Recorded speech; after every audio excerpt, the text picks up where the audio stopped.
segala dulu kepada Ustaz.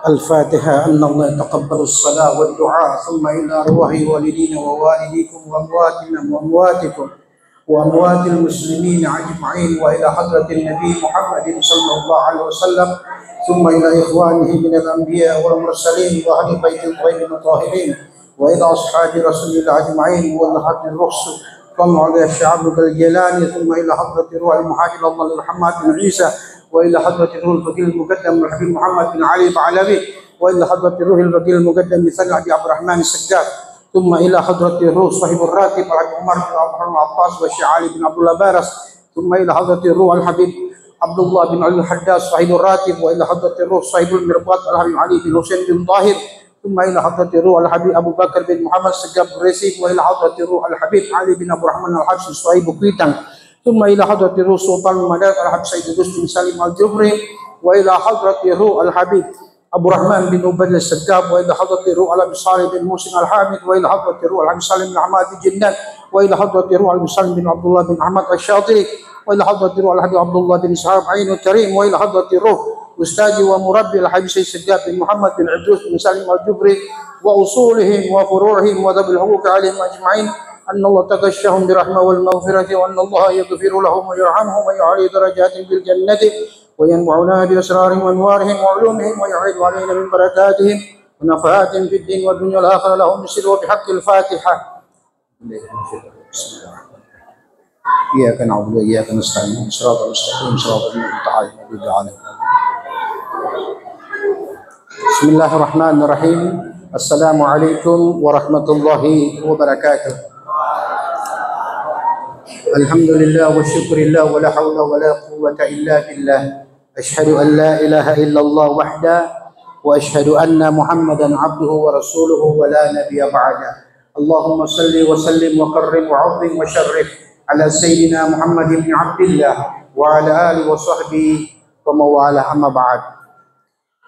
Yang saya hormati guru kita Kiai Haji Ismet Jailani, alhamdulillah beliau diberi umur yang panjang, kesehatan dan keafiatan, yang hingga kini beliau sudah berusia 76 tahun, 79 mendekati 80. Alhamdulillah beliau semoga diberi panjang umur, kesehatan dan keafiatan selalu, amin. Yang saya hormati Ustadz Rijal Kasim, pembina Majelis Sains Sulutgo dan Saidul Ayyam, Ustadz Mahmud Ajiji, Ketua Badan Ta'mir Masjid Bapak Zubair, Bapak-bapak, hadirin hadirat, jamaah yang saya muliakan yang dirahmati Allah. Tadi kalau dilihat ada Pak Kapolres, kemudian ada Pak Ustadz Rijal Kasim. Dua-dua ini masih muda, baru ganteng-ganteng lagi. Saya rencana mau bersaing, tapi sok kalah di gigi. Tadi saya mau tanya sama Pak Kapolres sebenarnya, Pak, so ada pasangan belum? Tapi karena beliau sudah pergi, jadi tidak sempat ditanya.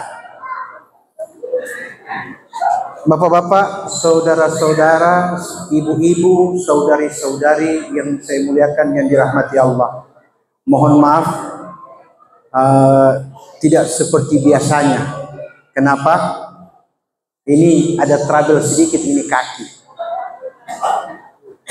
Entah puasanya atau golojonya yang bikin sampai gampang duduk setengah mati berdiri. Oleh sebab itu, saya diminta malam ini untuk memberikan satu hal yang berkaitan dengan silaturahim yang dilaksanakan oleh Majelis Asbalul Khairat Minahasa Utara. Ingin saya sampaikan bahwa alhamdulillah Majelis Pembina Majelis Sains dan Sulutgo Ustadz Rijal Qasim, Sel Ayang, Ustadz Ismet Jailani, Komisaris Daerah Al-Khairat, Minahasa Utara hadir memberikan apresiasi sekaligus juga memberikan beberapa kata-kata tausiah bagi kita semua. Nah, ada satu yang perlu kita ketahui. Di dalam Islam ya, boleh tidak orang baku marah? Ibu, boleh tidak orang baku marah? Kalau baku cikorok, anak-anak sekarang tidak tahu itu cikorok. Tahu kan itu cikorok? Apapun bahasanya, apapun katanya, yang pasti tidak boleh saling baku marah. Ustadz, kita nak baku marah, cuma baku ambe. Boleh? Boleh. Tidak apa-apa baku ambe. Yang penting jangan simpan di hati, kemudian dia berketerusan. Orang baku ambe itu kadang-kadang karena beda pendapat, ya, beda usul, beda saran. Tapi ada orang baku ambe sampai suluh pada daratan. Saya juga mau berikan sapaan sedikit sama kanda saya, Bapak Husein Tuaus. Boleh juga hadir, mantan anggota dewan. Mari Pak Husein, mari pindah di depan Pak. Pak, di situ anak-anak muda Pak. Bapak berdua mungkin pindah di depan sini Pak, supaya satu rang orang. Ya mari, mari Pak yang kecamatan juga pindah. Biar juga yang anak-anak di situ. Ada satu syair yang disusun oleh Al-Allama Al-Syekh Muhammad Ibnu Bashir Al-Khariji. Syairnya begini, dia punya bunyi, dengar syairnya. Innal umura idzan saddat masalikuha فالصبر يفتق منها كل مرتفجا لا تيأسن وإن طالت مطالبة إذا استعنت بالصبر أن ترى فرجا أخلق بذي صبر أن يحظى بحاجته ومدمن القرع للأبواب أن يلجا قدر لرجلك قبل الخطو موضعها فربما كان بالتقدير ممتجزا Idza ra'aita nayabal laitsi barizatan fala tadunanna anna al-laitsa yabtasim. Artinya, bait pertama dia katakan innal umura, urusan apa saja, urusan cari duit, urusan cari jodoh, urusan cari usaha, urusan cari teman, apa saja, idzan saddat, katanya, bila upaya dan usahamu itu terhalang, tertutup, terhambat, apa katanya? Fasabru, maka hadapilah hal itu dengan sabar. Kenapa? Yuftiqu minha kulla martadaja. Dengan kesabaranmu itulah apa yang menjadi hambatan, halangan, tantangan itu akan tersingkap, engkau akan mendapatkan apa yang kau inginkan. Saya kasih contoh. Boleh tidak kita berharap matahari terbit jam 3 malam? Bisa? Tidak bisa. Berarti kalau untuk adanya mentari pagi, kita harus bersabar sampai jam 5.30 baru nampak mentari di penghujung ufuk. Itu artinya matahari tetap terbit, hanya kitanya yang kadang-kadang tidak sabar. Usaha tetap akan terkabul, upaya akan tetap terwujud, hanya kitanya saja yang kalah sebelum terwujud. Hanya kita saja yang mundur sebelum itu tercapai.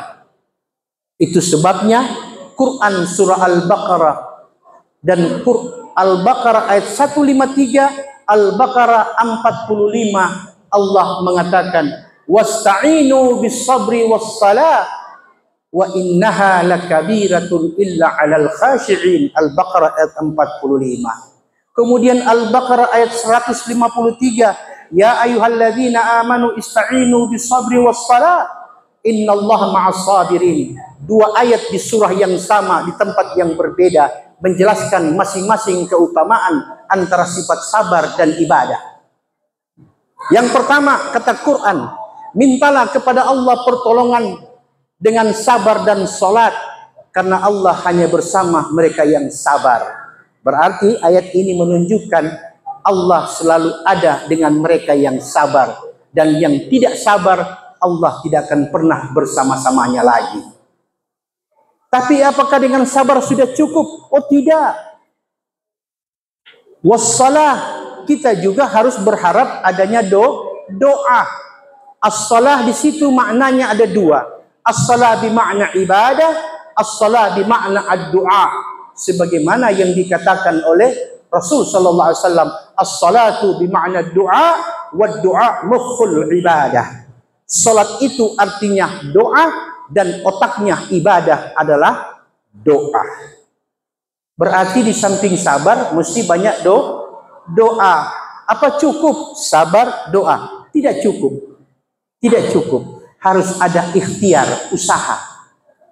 Bila sudah ada usaha, ada kesabaran, ada doa, pastikan itu akan terwujud dan pastikan itu akan Allah kabulkan. Sebagaimana Allah sendiri yang mengatakan dalam Al-Quran, idza sa'alaka ibadi anni fa inni qarib ujibu da'watad da'i idza da'ani. Apabila hambaku bertanya kepada engkau wahai Muhammad tentang aku, katakan aku ini sangat dekat kepadanya, dan barang siapa yang berdoa kepadaku pastikan ku jawab doanya. Tapi dengan 3 syarat: usaha, sabar, doa. Ustadz, kita ini semua hampir mati, belum jadi kita doa. Kalau begitu, cek kembali. Siapa tahu ada usaha tidak sabar, atau sabar tidak ada doa, atau tiga-tiga tidak ada, berharap emas turun dari langit. Impossible, mustahil. Itu syaratnya. Yang kedua, dalam bait syair dikatakan, innal umura idan saddat masalikuha yuftiku minha kullama tartaja la tai'asanna wa in talat mutalabatun idza sta'anta bis sabrin antara faraja. Jangan sekali-kali engkau berputus asa ketika engkau mengharapkan sesuatu. Setelah engkau sabar, berdoa dan berupaya, maka katanya dalam syair dikata la tai'asan, jangan berputus asa.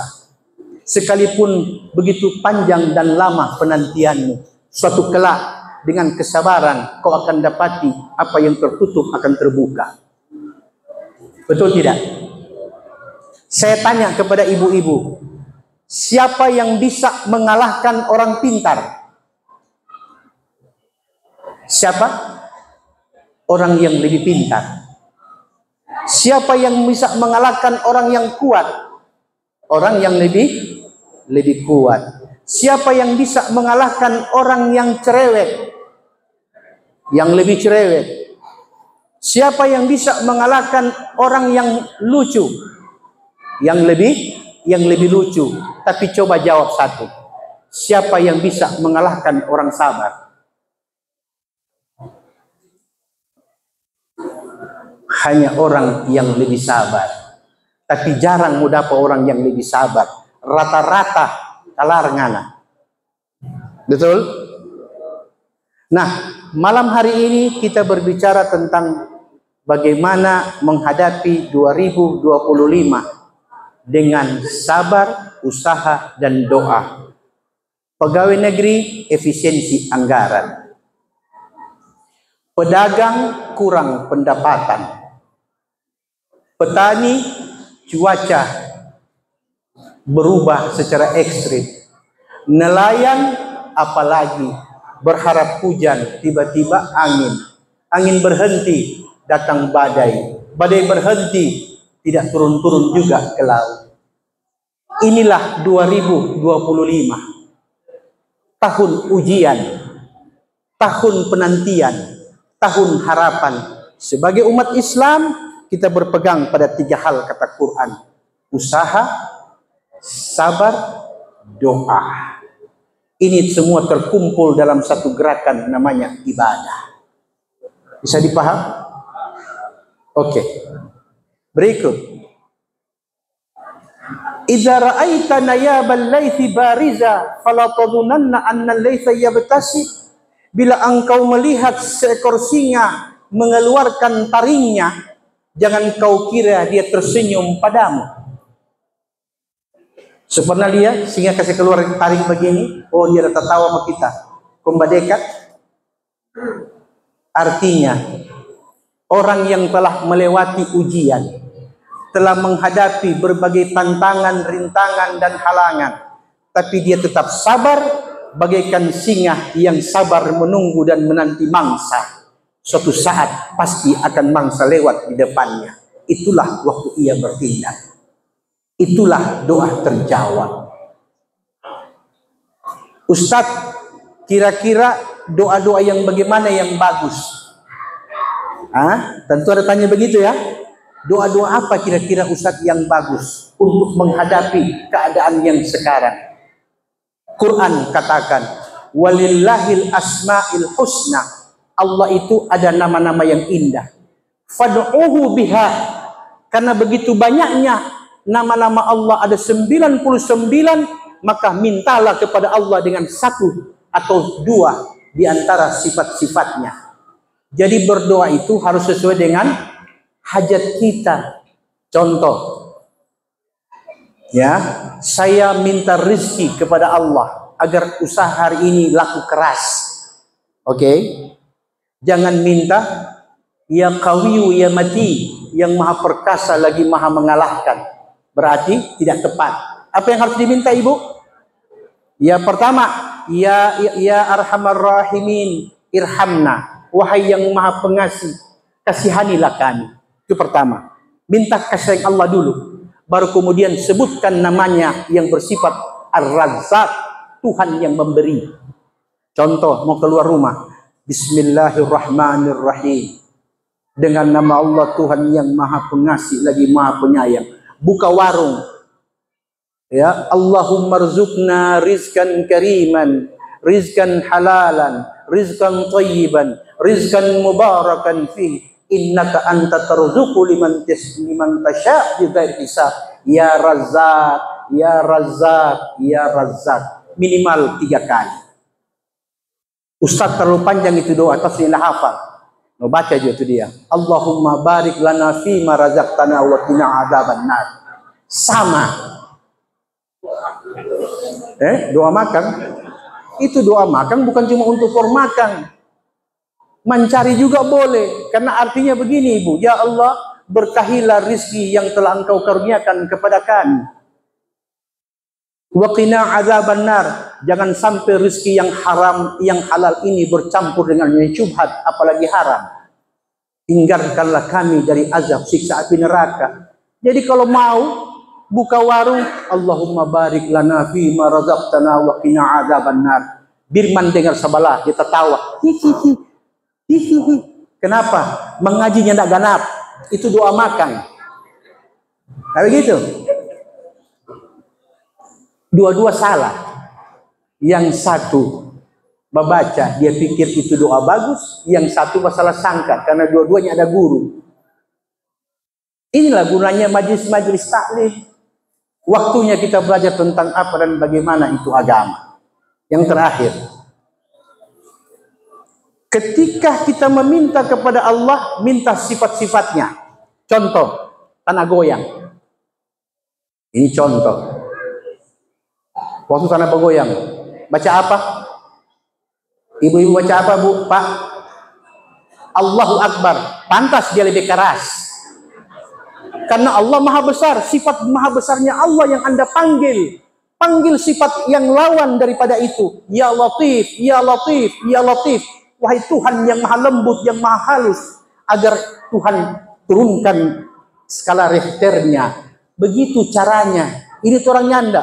Karena nyerak biasa di masjid, ini mau hadir di majelis, datang tanah goyang, Allahu Akbar, dia lebih goyang. Tapi itu Ustaz kan Allah Maha Besar. Iya, Anda mengundang sifat takaburnya Allah. Jadi berdoa kepada Allah sesuai sifatnya.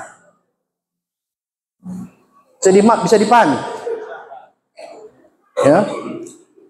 Ada saki. Ini saki dah. Semua rumah-rumahnya nak baik-baik. So jual kobong, jual tanah, so jual ayam paranggang, ayam Filipin, ayam bagok, so habis belum baik-baik. Kira-kira bagaimana supaya dia baik?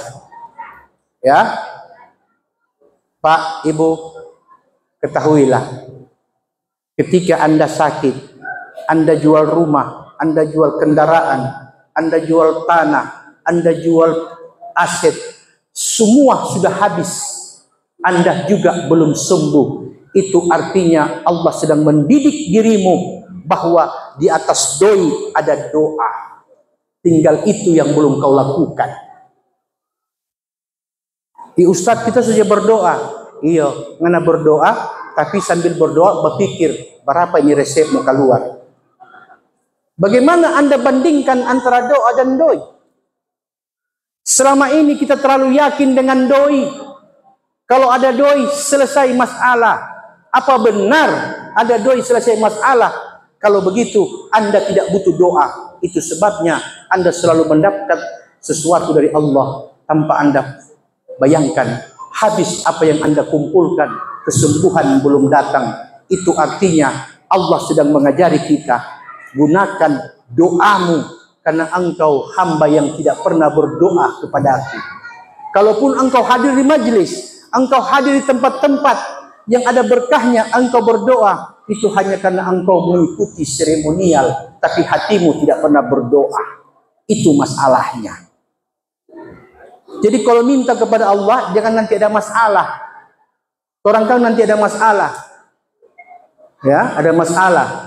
Laki bahugel, bini balai, anak malawang, binman bikin kalakuang, usaha going down. Baru, ya Allah, ya Rahman, ya Rahim. Allah bilang waktu menada sanang, jangankan bilang Allah, bilang Tuhan yang pernah ngana panggil kita penang. Nanti ngana so peper, baru ngana tahu tentang kita. Oke? Berdoa yang paling indah, kata ulama, adalah ketika engkau diberi nikmat oleh Allah. Itulah saatnya engkau minta kepada Allah perlindungan. Karena ada orang diberi nikmat, itu tandanya musibah. Hati-hati Pak, orang yang diberi nikmat, itu salah satu tanda musibah akan datang. Kenapa? Karena bila kau tidak kuat imanmu, ibadah kau tinggalkan, kebaikan kau abaikan, hanya karena nikmat yang bertambah. Tapi kadang-kadang Allah masih sayang sama orang ini. Allah kasih apa? Kasih susah. Dengan susah baru dia panggil, ya Allah, ya Rahman, ya Rahim. Dulu ada kobong PC, sekarang tinggal di PPC, di kobong sunyanda. Wabillahi taufiq wal hidayah. Assalamualaikum warahmatullahi wabarakatuh.